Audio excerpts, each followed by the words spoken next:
together as I extend a very warm welcome to Mr. Tushar Haralkar, the Principal and Technical Sales Leader at IBM, managing the security software portfolio for India and South Asia.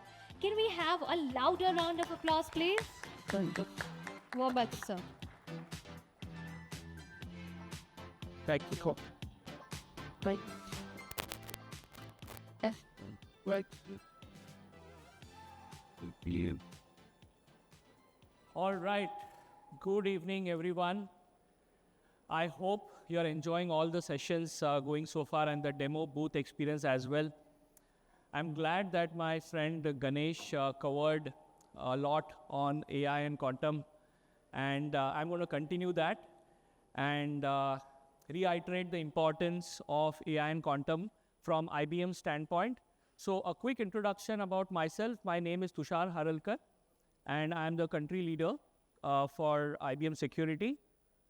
So in today's session, I'm going to cover how IBM is helping clients and partners to transform their data security and privacy in the era of AI and quantum.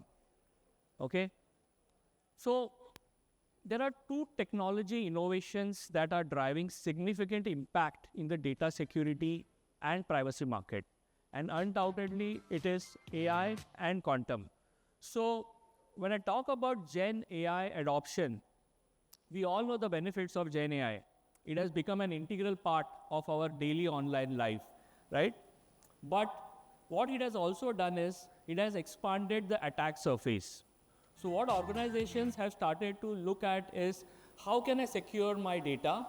How can I secure the models? And how can I secure the usage when it is getting deployed as part of the applications, right? So that is one aspect. The second is the rise of quantum computing. So we all know that it's just a matter of 5 to 6 years and quantum computing is going to break the encryption, especially the asymmetric encryption, right? But as Ganesh also mentioned, that do we have to really wait for 6 years? Obviously not, because hackers are scanning your network, they are gathering all the data, even if it is encrypted, and they are applying the strategy of harvest now and decrypt later. So what are the other common challenges that we see? One is obviously compliance, right? Traditionally, we all know every enterprise is almost spending hours in a year to prepare for internal audits and the regulations. But what we will see as a change is the new regulations which has to take care of the AI and quantum risks. That is number one. Number two is the data exposure. Now, what is happening as part of digital transformation is organizations' data is spread across on-premise and multiple cloud. So the biggest challenge is, how do I know where my sensitive data resides? Who has access to it? How am I going to protect that, right? And obviously with quantum coming in and the strategy of harvest now and decrypt later, we don't know what sensitive data is going to get exposed. The third one is the AI risks. So what are the AI risks? So you would have heard about deep fake videos, right? We all know the deep fake videos that are going on. But the biggest risk when business is adopting Gen AI is the trained data. There are attacks like data poisoning, prompt injection attacks. So how do I take care of those AI risks? And last but not the least, how do I get a view of the current security posture that I have? Organizations have invested in tools, different tools from different vendors. But the question is, when are we going to break those silos? Because these tools are point solutions. They are not integrated to each other. So how do you get a holistic view of your AI risk, your data risk, and quantum risk? That is where organizations are looking forward to. Now, if I double click on Gen AI, now businesses definitely would want to adopt Gen AI, and the projects have already started. But if you look at from a governance standpoint, the Gen AI should be trusted, and governance plays a very important role in that. Like, the AI should not be biased, it should be explainable, right? Those are the governance aspects. But if you see, security is on the top. So security is a big concern for adoption of Gen AI, right? So how do we solve this problem? So we have Guardian AI Security, which can integrate with the AI platform, which is watsonx.governance. So what can Guardian AI Security do? Number one, it can help you discover the shadow AIs. What are the AI deployments that are happening in your enterprise, right? That is one. And what it can also give you a visibility of what is the data which is getting trained, what are the models that are being used, and which is the application. So it gives a correlation of all of these three: data, model, and application. That is one. So you have an inventory of what are the AI models, what are the AI deployments happening in your organization. Once you have the inventory, the next is how can you assess the overall security posture from an AI risk perspective. For example, your AI models may be taken from some open source and it may contain some vulnerability. So how do you identify those vulnerabilities, right? And most importantly, prioritize that, because not every vulnerability will be at high risk, right? That is the second step. The third is how do you secure the data itself? When I say data, it could be structured, unstructured. Specifically in this case, it could be the RAG data also, right? So how do you make sure that the attacks like data poisoning, prompt injection, all of those attacks do not happen? So it has to also protect your data. And last but not the least, from an operational standpoint, how do you make sure that all of these risks is integrated in your governance platform, where it will help you to correlate, number one, correlate all this AI risk to the OAPS threats, and also map this to the regulations like PCI DSS, SOX, DPDP Act, right? Because that is where you will get a complete holistic view of governance as well as the AI risks, right? We have your presentation. Now, if I double click on quantum, right? Quantum is fundamentally based on the cryptography, and if you see, cryptography pretty much touches every part of digital world, right from web application security to physical infrastructure to blockchain to digital signatures, banking systems. Imagine in a country like India where the UPI transactions, imagine the volume of UPI transaction that happens. Huge, right? And after certain years, when quantum is matured to break the encryption, all that is going to be at stake, right? So this is the biggest challenge. So what is IBM doing about it? So IBM has quantum safe solution, and it's with very pride that the NIST has approved 4 encryption algorithms, out of which 3 are contributed by IBM, right? And the way we approach this problem is, number one, by doing a discovery, by scanning the application systems and looking at where all do you have those crypto libraries, weakness in the crypto libraries, weakness in the applications which use TLS or SSL, and many other things. And then once you have the inventory, which is also called cryptographic bomb, right? Then the next step is obviously do an assessment on top of that in terms of what are the vulnerabilities associated with that, prioritize those vulnerabilities, and then give recommendations.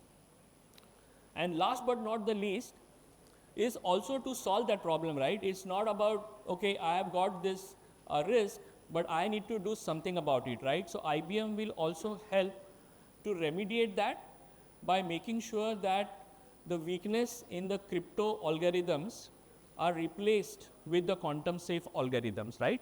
So that is the remediation part which we will take care with the 3 algorithms that has been approved, right? So we play a very important role in this space. Now, while I have spoken a bit on AI and quantum, but if you look at it holistically, what organizations are doing as part of their data security and privacy program is doing a maturity assessment in terms of scaling from 1 to 5 and rating where are you today, right? So obviously every organization starts with the basics in terms of knowing where the data resides, and then eventually complies to the different regulations. And as you mature, you protect your data, and then you have to extend, because what we are seeing today, pretty much from 1 to 3, organizations are pretty much doing that. They do have controls, but the time is now to extend those use cases to AI, to handle the AI and quantum risks, right? That is what the fourth phase is very important. We can't wait until the next 5 years to do that, right? That is one. And last but not the least, optimize. So you have to make sure that the tools that you have invested has to get integrated, so that you get a holistic view of what are your data risks, what are your AI risks, and what are your quantum risks. Okay? Now, what is the solution that IBM has to offer to take care of this end-to-end use case? So IBM believes in a platform-based approach, where the name of the solution that we have is IBM Guardium Data Security Center. And the way we have done is, not every customer or a partner will need all the use cases, right? Depending on your use case, you can plug in that specific solution module. For example, when we talk about data compliance, let's say you already have a base where you have some tool to monitor your data, but you want a dashboard where you can look at how you can comply to the different regulations like PCI DSS, DPDP Act, GDPR. You need a dashboard to have that, right? So this can provide that. It can sit on top of your existing investment and provide you that. Or some organizations want to really start by having visibility into where is my sensitive data residing. I want to do real-time monitoring. I want to protect that by blocking it also. I also want to use analytics by using AI ML and gain proactive visibility in terms of what is the risk with my data. All of those use cases will be taken care as part of the data detection and response, right? So it's not only about the detection, it's also about the response. So one of the best practices that we see is, if you send all the data to your SOC, it becomes very noisy. And in that process, sometimes you may really miss a legitimate event, right? So it is important to send the actionable intelligence, right? AI is not only artificial intelligence, but actionable intelligence, where your SOC only gets the violations and not the entire noisy data, which is typically sent to a SOC, right? So that is also something which this specific module will take care of. And then there are clients who are typically on multiple cloud, like Google, IBM, Azure. Now the biggest challenge that they have is, how do I get visibility into the shadow data problem? How do I get visibility if my data is moving from one cloud to another, especially if the data is moving from Europe to India, it's a GDPR violation, right? How do I get visibility into misconfigurations? How do I get visibility into the vulnerabilities, right? Because 82% of the data breaches are where there are misconfigurations in the different cloud providers, right? So data security posture management is also one of the solutions that you can plug in based on these use cases. And then I spoke about the AI security and quantum safe. So if you are looking to secure your AI models, you're looking to get visibility into shadow AI and the other risk that I mentioned, AI security is a solution. And for quantum, you can plug in the quantum safe module, right? So again, if you go back to the maturity assessment, right, we have clients, and some of you would already be here, where you're using Guardium data protection as a solution, and pretty much you are in a scale of 1 to 3, right? But obviously, the time is now to extend that to Guardium Insights as a platform, which is again based on Red Hat OpenShift, right? And it's a modern scalable architecture where we see a lot of organizations are moving to this modern architecture, which is based on Red Hat OpenShift, because it will allow you to scale up and scale down based on your load, right? So you can move to Guardium Insights, and from there to the bigger platform, right? Depending on your use case. And last but not the least, why IBM? And I think there are many vendors in the market, but why IBM? So one is we are the market leaders, and we are not saying this. Leading analysts like Forrester and Kupinger Cole have rated us as leaders in this space. And we believe in a platform-based approach where that platform can provide you end-to-end protection, right from data, AI, quantum. And we also have the flexibility for clients who want to deploy this on-premise on cloud, right? And the biggest USP of the solution is the ability to integrate with all kind of database, not just RDBMS, but big data, data warehouse, SAP HANA, all the kind of deployments that you can think of. And pretty much licensing flexibility is also there, right? Because we understand that customers want to scale, so that flexibility is also there. So with that, I will conclude, and please do visit our booth. Our booth number is 11, and we have a booth on 5th and 6th, and whatever I spoke, you can see all of that in live action, okay? With that, I would conclude. Thank you so much. Thank you.